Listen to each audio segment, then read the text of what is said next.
What's on, ladies and gentlemen? My name's Ross, I like games, and today, well, in fact, for the second time today, I need to show you some ridiculous option cards. Yeah, we'd been a little bit kind of quiet on the option cards, and then all of a sudden, ladies and gentlemen, things seem to be kicking off rather nicely indeed. So, we've got two to look at today, and also, right, let's just put them side by side for a minute. We are looking at Supreme Cannon and Transcendent Sword. And obviously, right, because red and blue go in the TCG in the order red and blue, you put them side by side and they look like this. Whereas if we cut off the border and put them side by side, they look like this. Yeah. In your binder, they're going to be the wrong way round. I cannot be the only one that's a little bit triggered by this. But we will go in order. We will start off having a little bit of a look at Transcendent Sword. And this is a good one. 7-cost option card, red, that says delete one of your opponent's Digimon with 11,000 power or less. If you have a Digimon with Greymon or Omnimon in its name, delete one of your opponent's Digimon with 15,000 power or less instead. And straight off the bat, and I know I'm not the only one that noticed this, but straight off the bat, we've got to look at this and go, well, hang on a second, do we have a replacement for Gaia Force? Now, Gaia Force, of course, was only in the red starter deck, and it's one of the reasons that the red starter deck is so sought after. It's exclusive to that deck, it's really good, and you only get 2 copies in the red starter deck, so you need to buy 2 red starter decks in order to get a playset. And that is an 8-cost option card that just deletes one of your opponent's Digimon, no ifs, buts, or maybes. Pick one, delete it, job's a good un. Interesting to note that they both have the same security skill that activate the card's main effect, so there's something. And the thing is, and actually to be fair, they're expensive cards, so if they come out as a security card, it's actually a really good thing, because it means you don't have to spend all of that memory. And this is cool.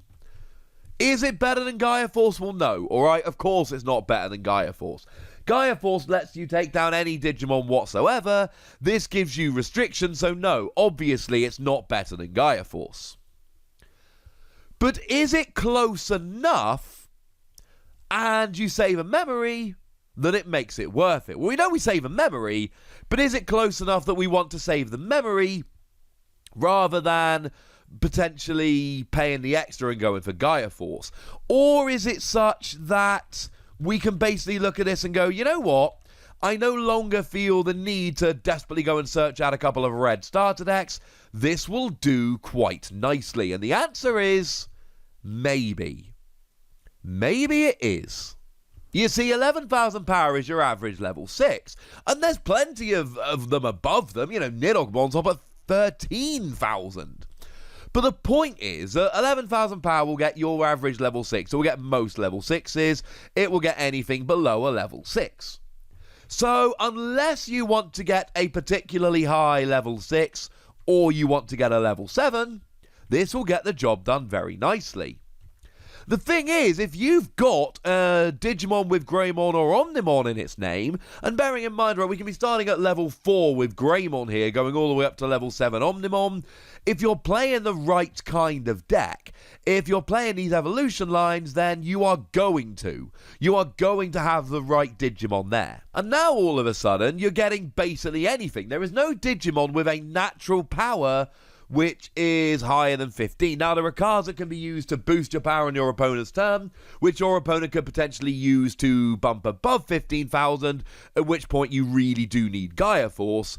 But outside of that, if you've got a Greymon or Omnimon Digimon in play, this is going to delete anything. So honestly, if you're playing an Omnimon deck, or like a War Greymon deck or something like that works off these evolution lines, then I absolutely think you're fine here. I think this is a good replacement for Gaia Force. Now, again, I am not, and I know some people are going to mishear me and get super angry, and I'm sorry about that, I am not saying it's better than Gaia Force. I am not saying it's better than Gaia Force. What I am saying is it's cheaper than Gaia Force, and there are some decks that you can build where it is going to make almost no difference. where it's going to be very, very rare that you're not actually able to get a Digimon that you want to get and go ahead and delete them. And in that regard, I am in, ladies and gentlemen. I am absolutely in. It's got to be a 5 Wassy card. Like, we all say that Gaia Force is one of the best option cards around at the moment, and it is, incidentally. It absolutely is one of the best option cards around. It is near enough a staple in red decks. What you're giving me here is a cheaper, more available version, and yes, I'm sorry, but until the red starter decks are out there, that is a genuine concern. And bearing in mind, right, they're not going to print the starter decks forever. By the time BT5 comes out, we'll have the second lot of starter decks, and inevitably over time, these starter decks will get harder and harder to actually get hold of. Again, in the short term, there's going to be plenty of supply. We've talked about this in videos. They are going to be out there. It's going to be fine. But in the long term, all of these sets will eventually stop being printed, and if the game lasts 5-10 years, like I think and hope it will, there will come a point where this is much easier to get than Gaia Force. And the fact of the matter is that in some decks, it ain't gonna matter. But as a blue option card as well, it is Supreme Cannon, and it is a free cost option card that reads, return all of your opponent's Digimon with 3,000 power or less to their owner's hands.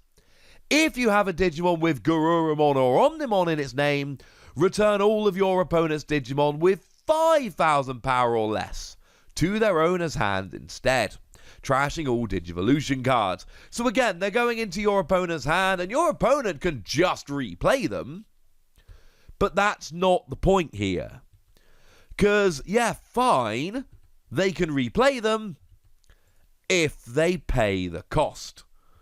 Are they always going to be willing to pay the cost? No! Blatantly they're not, ladies and gentlemen. And that's where we come in. I mean, the closest analogy to this we've got at the moment is probably River of Power, which for a free cost returns up to 3 of your opponent's level 3 Digimon to their hand. Now, to be fair, if you're only going after 3,000 power Digimon, there will be a few level 3s that are actually above that. But if you're going 5,000 power or less, you're getting all the 3s, and you're getting a bunch of 4s as well, and it's just better. It is better than River of Power. However, River of Power is not Gaia Force. Like Gaia Force, we can basically look at it and go, yeah, this is like a staple in red decks. This is a phenomenal, phenomenal card that we all agree is absolutely flat-out brokenly awesomely good. River of Power is fine and sees a bit of play here or there, but it's nothing particularly special. So when we were looking a minute ago at Transcendent Sword, we could be like, yeah, this is a slightly watered down, slightly cheaper version of an amazing card.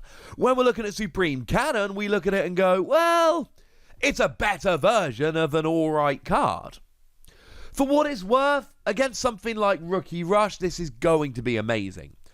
And I know we've talked a lot about Rookie Rush, and we've talked about how Takumi Aiba is likely to potentially end Rookie Rush, or at least it stands as good a chance as anything. Bearing in mind, we've got a lot. By the time this comes out, we've got a lot of good answers to Rookie Rush. That Nidogmon I mentioned earlier is a pretty good answer to Rookie Rush. Takumi Aiba, for anyone that's wondering, all level 3 Digimon will have to lose a memory when they attack now. So if you're only basically playing level 3 Digimon, that makes it very awkward. But Rookie Rush isn't that likely to be playing a bunch of Digimon with 6,000 power or more, so essentially this becomes a free cost option card, and free cost ain't that expensive, ladies and gentlemen, that will essentially just wipe your opponent's board. And sure, they can replay any of those cards, but they've got to pay the memory to replay them. And they aren't going to have infinite memory. They're not just going to be able to constantly replay everything they want, and that's kind of the point here. Force your opponent into an awkward situation where basically they're just not able to replay the cards. They'll play 1 or 2, but they're not going to be able to do as much as they want. Now, of course, in the early game, this can be really cool if your opponent chooses to go wide rather than tall. That is to say, plays a bunch of little Digimon rather than trying to build up 1 or 2 big Digimon. And then it's also, you got to bear in mind, for Omnimon and Garurumon decks.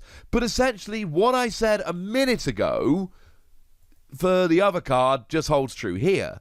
Obviously, if you're not playing a Garurumon / Omnimon deck, and once again, you can start with level 4 Garurumon here and go all the way up, then fine, it's not going to work. But if you are playing that kind of deck, things just got very, very interesting indeed. I'm giving this 4 Wassies. I don't think it's as good as Transcendent Sword, and I'm sorry about that. But if Rookie Rush survives, this is going to be awesome. And if your opponent has lots of little Digimon out, this is going to be awesome. I don't think this is going to be a slam dunk playing like every deck kind of card, but I do think that it is a very good card that is going to see a bunch of play, and I do think it is going to make blue decks better. But I'd like to know what you think about both of these cards, so let me know in the comment section. Go nuts, be nice. And then make sure you like this video, subscribe to this channel, follow me on Twitter at @TheWassie.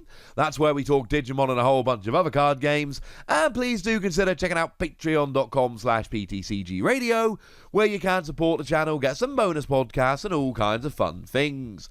But by far the most important thing as always, look after yourselves till next time, would ya?